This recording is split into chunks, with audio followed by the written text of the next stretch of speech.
it's time for an Upcycle part 21 of my little series I like to call What Would I Do With It, where I show you how I would rework or restyle vintage or thrifted items. And today I have a very unique one for you. Check it out. I love this Upcycle so much. So whether you thrift something that's broken or you have something that's broken at home, you can always take pieces like this and turn them into very cool things like this.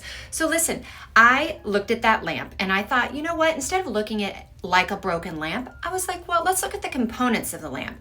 What could I pull off the lamp to make into something else?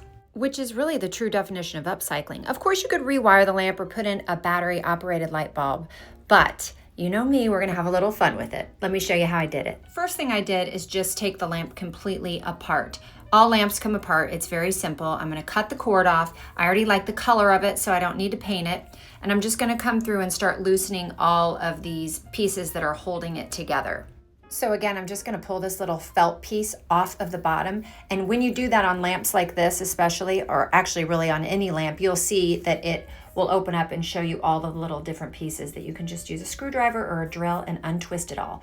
Then you will end up having several different pieces that you can play around and work with. Y'all have seen me do this with vintage crystal lamps where I'll take it apart and actually make it into a lantern. That's a really fun one as well. It's all taken apart and all the wire is pulled out. There are 3 pieces. This arm that can be used as a towel rack. And then of course the bowl piece and the base piece, which I really think would just make the coolest candle vessel. So I just took one of the nuts and bolts that were originally on the top piece of the lamp, and I decided to use those to go through the bottom piece, just like I was putting the lamp back together, and twist it into place nice and tight. Because there's likely to be a little bit of seeping through maybe of the wax before it firms up inside the vessel, I decided that once I got this twisted on really tight that I would come through with a giant dollop of hot glue just to prevent any tiny little leaks that might happen before that beeswax that I'm going to put inside the vessel actually hardens. There's a little sticky backing on this piece of felt, so I'm just going to put that back down so when the candle's flipped over it doesn't scratch anything.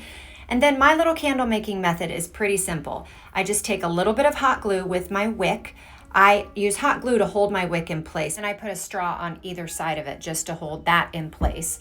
And then that way, when I pour the wax in, I don't have any movement. Now, I've got this really great heater that just heats up my wax. And then once I get it heated up, I let it cool just a touch. And then I pour it in. And then once it's fully dry, I trim my wick. Now, I did have a little spot on the bottom of this where there was a cord sticking out.